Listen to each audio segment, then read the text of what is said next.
साथी संजीत कुमार भारती और आपके अपने चैनल एजुकेशन विद संजीत में सभी बच्चों का हार्दिक स्वागत अभिनंदन है। तो आज हम आप लोगों के लिए लेकर के आए हैं साधारण ब्याज का बहुत ही बेहतरीन टॉपिक, जो आप लोगों के लिए बहुत ही खास है। तो इसलिए हमारे इस चैनल को कहीं छोड़ करके जाइएगा नहीं। जो नए बच्चे हैं सबसे पहले उनसे निवेदन है कि आप लोग हमारे इस चैनल एजुकेशन विद संजीत में यदि पहली बार आए हैं तो सबसे पहले सब्सक्राइब कर दीजिए, लाइक कर दीजिए और शेयर कर दीजिए। तो जो भी सवाल आपको हमारे इस चैनल में बताए जाएंगे वो सवाल आपके रेलवे से संबंधित रिलेटेड प्रश्न जो भी होंगे, जो भी पूछे गए हैं, वो सारे सवाल पूछे गए हैं, उन्हीं सवालों की हम बात करते हैं और उन्हीं सवालों को हम बताते हैं। तो इसलिए ज़्यादा देर न करते हुए शुरुआत करते हैं आज का वह टॉपिक जिसका नाम है साधारण ब्याज। जवाब दे सकते हैं। देखिए सबसे पहले कहा है कि 2250 पर, मतलब मूलधन कितना है 2250 पर 2 वर्ष के लिए, 2250 पर 2 वर्ष के लिए 3%, 2 वर्ष के लिए 3% ब्याज प्रतिवर्ष की दर अर्जित ब्याज होगा। मतलब कह रहा है कि 2250 रुपये को 2 वर्ष के लिए किसी को दिया जाता है 3% की दर से। कितने प्रतिशत? 3% की दर से। तो कह रहे हैं बताइए कि उसका साधारण ब्याज 2 वर्ष के लिए कितना, प्रतिवर्ष की दर क्या होगी, मतलब प्रत्येक वर्ष में जो साधारण ब्याज होगा वो कितना होगा। चलिए देखिए सबसे पहले आप ये देखिए, कोई वैल्यू हमको नहीं पता, सबसे पहले कितना मान लीजिए उसको 100, कितना मान लीजिए उसको 100। अगर हम बात करें इधर तो इसमें जो प्रॉफिट, जो मूलधन जो दिया है, मूलधन ही इसमें से निकलेगा। तो ये दिया है आपका 2250। अब इस 100 में ऐसी कौन सी संख्या से गुणा कर दे जो 2250 हो जाए। तो हमने कहा गुणा कर सकते हैं ये, मतलब 22.50 में यदि हम 100 का गुणा कर दें तो कितना आ जाएगा 2250। कितने वर्ष की बात चल रही है? 2। तो इधर भी और इधर भी कितना 3% है। तो प्रतिशत, जैसे 3% दिया है तो प्रतिशत को हम फ्रैक्शन रूप में लिख सकते हैं 3/100। इसका ये 3/100, मतलब 3/100। इधर भी कितना 3/100। ऐसे 2 वर्ष के लिए है तो 2 बार ऐसे खींचे, 3 वर्ष के लिए होगा तो 3 बार खींचे। तो यहाँ हमसे केवल 2 वर्ष की बात की जा रही है। तो 3/100 इसको जब करेंगे तो यहाँ आएगा 3, और इसको 3/100 करेंगे तो यहाँ आएगा 3। इसको दोनों को ऐड कर लीजिए तो ये हो जाएगा 6। ये इसका कितने गुना है? इसका कितने गुना है? 22.5 गुना है क्या मूलधन। तो इसका ब्याज भी कितना होगा? 22.50 गुना ही होगा। ये नोट कर लीजिएगा। तो इसका कितने गुना? 22.50। 6 का इसमें गुणा कर दीजिए तो 6 जीरो में कितना हो जाएगा 0, और 6 पंजा 30, और 6 दूनी 12, 3 15, और 6 दूनी 12, और ये कितना 13। दशमलव कितने अंक बाद लगा है? तो कहेंगे 2 अंक बाद। तो साधारण ब्याज कितना होगा प्रतिवर्ष का?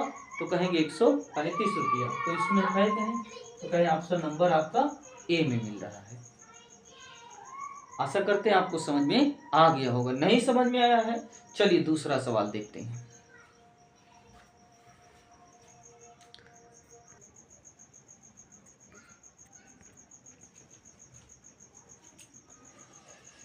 खता तो जब हो के हम हाल दिल किसी से कहें,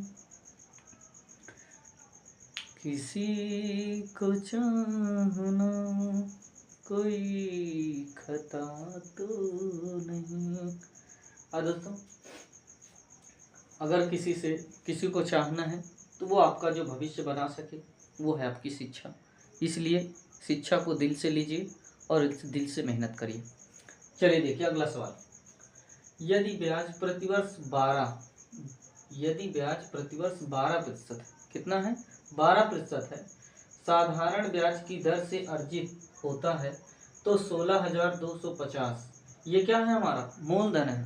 तो 16,250 रुपये पर 3 वर्ष के लिए ब्याज कितना होगा। देखिए प्रतिवर्ष नहीं पूछा हमसे, 3 वर्ष का पूरा ब्याज पूछा है कितना होगा।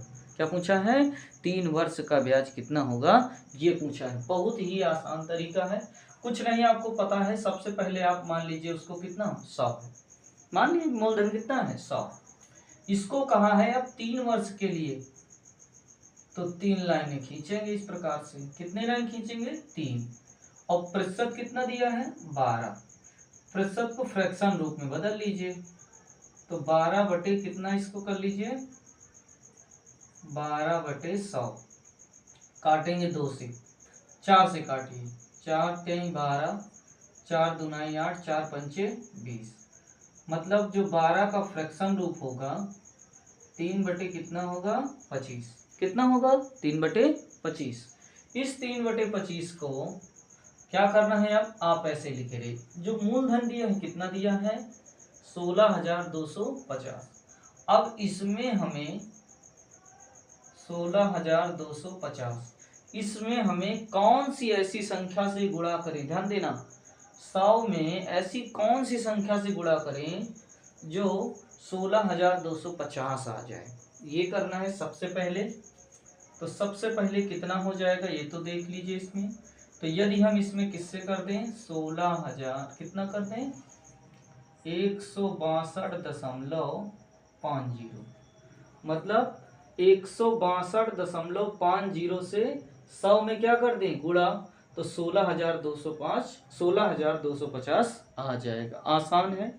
अब 3 वर्ष के लिए कहा है, तो जो आपने प्रतिशत निकाला है, गौर करिएगा, ये जो आपने प्रतिशत निकाला है 3 बटे 25, यहाँ लिखेंगे 3 बटे 25, यहाँ भी लिखेंगे 3 बटे 25, यहाँ भी लिखेंगे 3 बटे 25।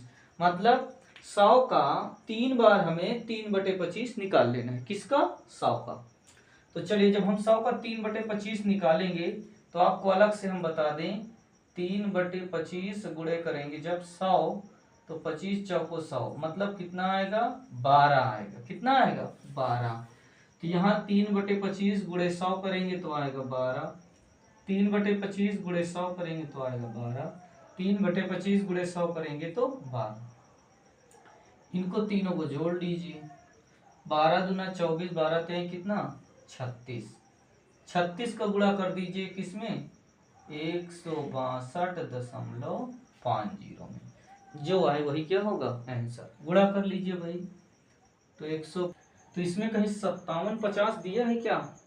तो कहेंगे 5750 नहीं, लेकिन ये 5850 जरूर दिया है। तो इसका मतलब ऑप्शन में कहीं एक मिस्टेक है, जो आपका 5850 होना चाहिए था। तो ऑप्शन नंबर आपका बी सही होगा। यहाँ 58 के बजाय यहाँ कितना होगा? 57 होगा आपका। ये आपका थोड़ा सा मिस्टेक हुआ है, बाकी आपका सवाल इसी तरीके से लगना है। तो इसे नोट कर लीजिए। आप दोबारा क्वेश्चनों को इसी प्रकार से आप लगाएंगे, 99% नहीं 100% आपके सवाल सटीक और जल्दी लगेंगे। तो चलिए नोट करिए और आगे की ओर चलते हैं। ये सवाल आपको कंफ्यूज कर सकता है, परेशान कर सकता है, क्योंकि इस प्रकार का सवाल जो है आपका कई बार पूछा गया है।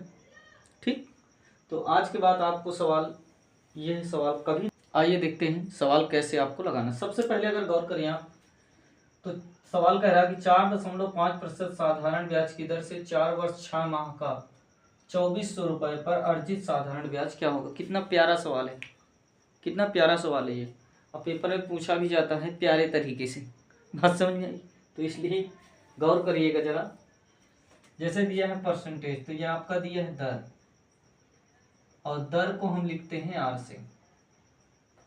तो ये दिया है 4.5%, 4 वर्ष, मतलब समय दिया है, मतलब टी, समय टी दिया है कितना? 4 वर्ष 6 माह। देखिए थोड़ा सा ये लॉन्ग जाएगा, लेकिन समझ में आएगा, कोशिश करेंगे। देखिए 4 वर्ष 6 माह, तो इसे वर्ष में तब्दील कर लीजिए, तो 6 सही, 4 वर्ष है तो 4 प्लस 6 माह है, 12 से भाग दे दीजिए, 6 कम 6, 6 दूनी 12। तो हम कहेंगे 4 प्लस 1/2, मतलब 2 चौको 8, 8 है कितना हो जाएगा? 9, मतलब 9/2 वर्ष, 9 बटे कितना? 2 वर्ष। फिर आगे 2400 रुपये कहाँ है, तो मतलब ये आपका है मूलधन। क्या है ये, मूलधन। मूलधन को लिखते हैं पी से, और ये है 2400 रुपये। ठीक, सूत्र होता है SI बराबर P into R into T बटे 100।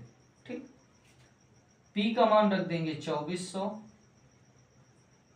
R का मान रख देंगे 4.5, T का मान रख देंगे 9/2, और बटे आपका हो जाएगा 100।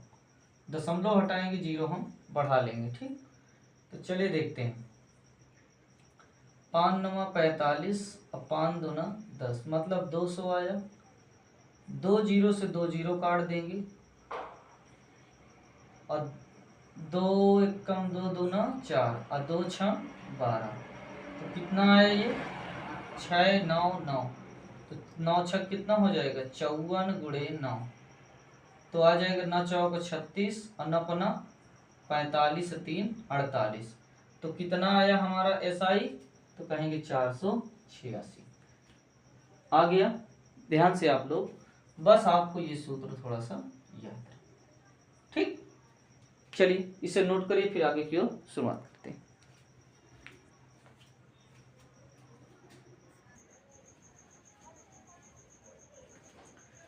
हाय दोस्तों, आज का यह टॉपिक साधारण ब्याज आपके लिए बेहद खास है, तो इसलिए कहीं जाइएगा नहीं, और आप लोगों के लिए लेकर के आए हैं बहुत ही बढ़िया टॉपिक, जो पेपर में प्रत्येक वर्ष क्वेश्चन पूछे जाते हैं, उसी टॉपिक से हम शुरुआत किए हैं। तो चलिए देखते हैं। सवाल कह रहा है कि 5.25% साधारण ब्याज प्रति वर्ष 8 वर्ष में 3250 रुपये की राशि पर क्या होगा। मतलब हमसे साधारण ब्याज पूछ लिया है। कितने वर्ष की बात किया है, 8 वर्ष। हमने आपको 3 वर्ष और 2 वर्ष के लिए बेहद ट्रिक बताई। अब 8 वर्ष जब इससे अधिक होगा तो उसके लिए आपको सूत्र का उपयोग करना पड़ेगा। इसके लिए कोई तरीका नहीं है, बिना सूत्र के आप नहीं लगा पाए। चलिए देखते हैं। अब आपको R का मान दिया है, मतलब दर दिया है। क्या दिया है, दर। दर कहते हैं R का दिया है मान आपका 5.25%। समय दिया है, समय मतलब हो गया T, इसका मान दिया है 8 वर्ष। फिर दिया है मूलधन, मूलधन इसी हो गया है आपका P, बराबर कितना दिया है 3250 रुपये। हमसे पूछा है साधारण ब्याज, मतलब SI। ठीक, अब आपको क्या लगाना है, सूत्र लगाना है भाई। क्या होता है, SI बराबर P into R into T बटे कितना 100। P का मान आपका दिया है 3250, R का मान दिया है आपका 5.25, T का मान दिया है 8 वर्ष, बटे आपका कितना 100। बहुत ही अच्छा तरीका। चलिए देखते हैं, इसे काटिए। 5 से काट, दशमलव हटाइए, जीरो बढ़ा लीजिए। 2 अंक बाद दशमलव लगा था, हमने हटाया, 2 जीरो लगा थे। 5 से काटिए इसको। 25 दूना 50, 25 से काट दीजिए। 25 दूना 50, और 25 एकम 25, और 25 चौको 100, 4 एकम 4 दूना 8। फिर काटिए इसको। 2 पंचे 10, मतलब 50 आए। 1 जीरो से जीरो कट जाएगा। 5 एकम 5, 5 छक्का 30, अपन 50 25। संख्या क्या बची ऊपर, 65 गुणे कितना बचा 21। 21 का गुणा कर दीजिए इसमें, तो 21 पंचे 105 होगा, और 21 छक्का कितना होगा 150, और 150 में 10 जोड़ दीजिए तो कहेंगे 165 होगा। 21 पंचे 21 छक्का कितना 150, और 150 में 10 जोड़ दीजिए 60।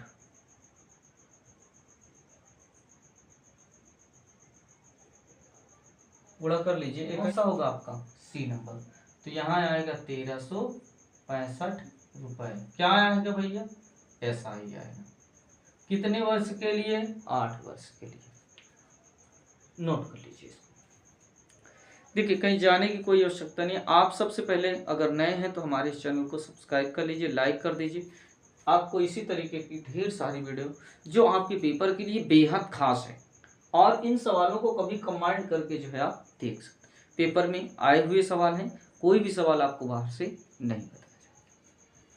तो बच्चों, आज के लिए इतना ही, और आप लोगों के लिए अगले दिन फिर नए सवाल और नए तरीके के साथ फिर से हाजिर होंगे।